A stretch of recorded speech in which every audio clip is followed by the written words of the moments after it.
You probably don't know me because I've seen Comedy Central and Drew Carey, and I've seen the Comedy Central website, so come close. If I can remember one joke, I'll be happy. So I don't think I'm projecting the image that I'm aiming to project, and I can tell this by the kind of guys who are attracted to me, of which there are very few. But the kind of guys who are attracted to me make me think that I might be wearing a sign that says, "Up for a hot night of Babylon 5 role-playing." As if written on my forehead is, "Ask me about my paws," in Elvish. The other kind of guy that's attracted to me is the middle-aged foreign man. I'm very popular with middle-aged foreign men.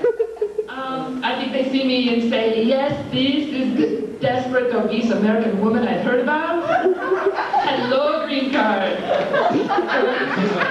And I usually turn down middle-aged foreign men, but I finally promised myself I should give him a shot. Maybe I'm not being fair. You know, age doesn't matter, and where it's from doesn't matter. So I'm dating a warlord. It was really cute. We met at Old Navy. He was shopping for board shorts for the summer, and he came up to me and said, "Hey, smile for me, it can't be that bad." And I thought that was so charming, I had to talk to him. And it was really funny, actually, because the kids who live in his country actually make the clothes at Old Navy.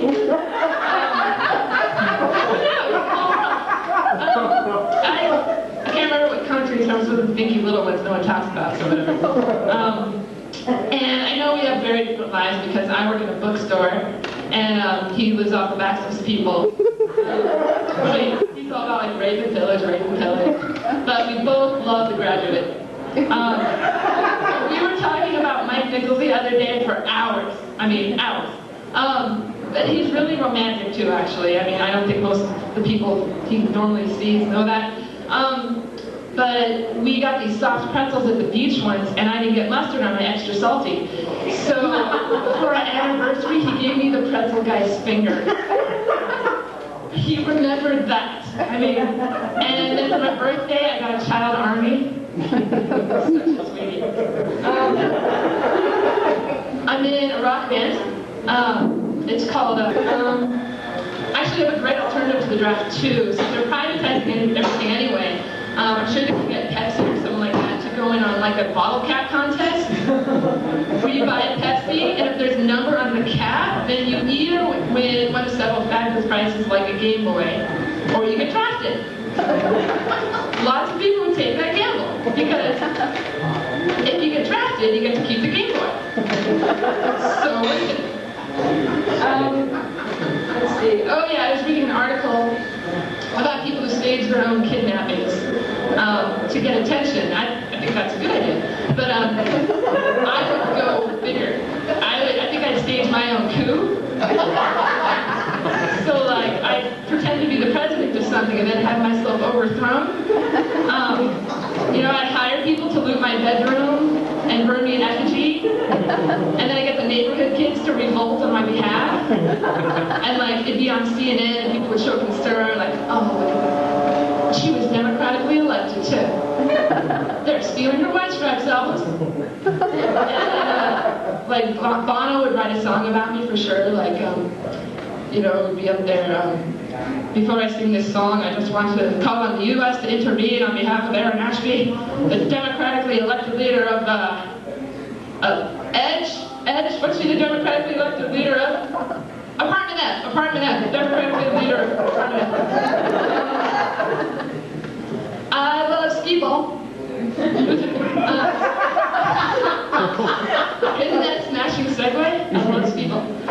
Skee-ball's the game like at Chuck E. Cheese where you like roll the ball into the rubber rings and you get tickets. And if I was rich, I would have my own skee-ball table and make it give me lots of tickets for high scores.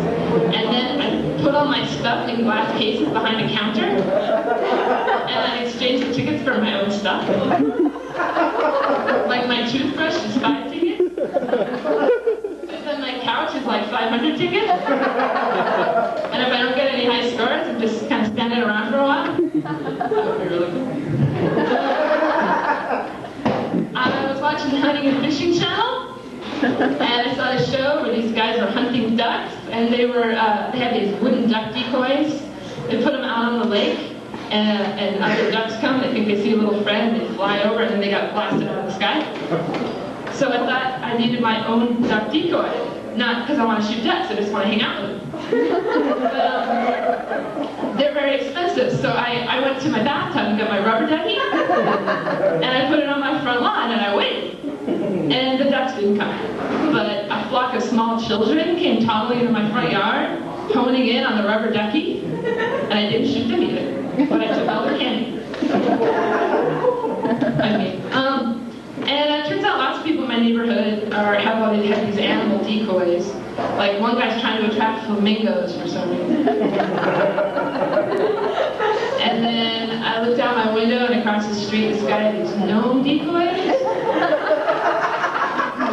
And one morning I looked out and there were over a dozen gnomes huddled around the gnome decoy. And then the neighbor crept down onto his front porch and shot them. Dead, bloody gnomes all over his front lawn. They're very tasty. So we're having a block party, roast gnome, and grilled stereotyped Mexican guy sleeping under a sombrero. I didn't even know they made a decoy for that. So, I mean, this kind of stuff happens to me. I don't know if it happens to you, but I'm sort of this clumsy but good-hearted heroine girl, you know? The weird one, I'm scrappy but sweet. I'm like Anna Green Gables, you know, I'm always getting into scrapes.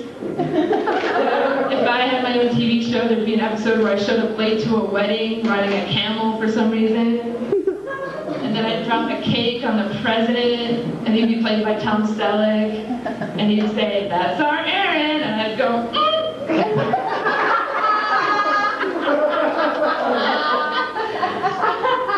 Actually, I was thinking about writing for TV, but if you write for TV, you have to use really cheesy lines. Like, if a guy cheats on a girl, she has to say, like, "Tell me the truth, I think you owe me that much." And I don't want to write stuff like that, because it's not realistic. Because if someone cheated on me, I'd use that situation to my advantage, you know? If someone cheated on me, I'd say, like, he'd say, like, "Erin, I'm leaving you, I met someone else. You bastard, tell me her name. I want the truth." And then clean out the litter box and leave out my shower. I think you owe me that much.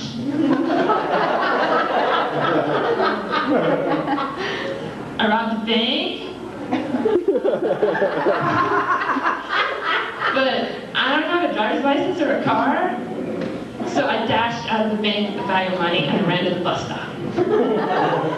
And I waited and the cops were on my tail. And I was about to leave, but then the bus showed up. I got off. And there were 10 other people on the bus with bags of money. And the cops were chasing us, but they had to stop every 2 blocks, right? And I went to the bus driver, and I said, you know, this is absurd. And so I brought his cell phone, and I called like 11 taxis. And they met us, and we all got into taxis, and we drove to Mexico. But the taxis cost as much as the money that we told from our banks. Guess that was a bad idea. I dreamt my goldfish was God, and he sent me to hell where I had to walk in and out of a plastic castle forever. I feel like I stole that from Stephen Wright, but I really didn't. I've never heard of it. I like to go to model homes, you know, those like gated communities, where they have like the fake house, and you see it, and then you know what the real house is going to look like, and everything in there is fake. Like, they have fake TVs and fake food, and they even have fake furniture.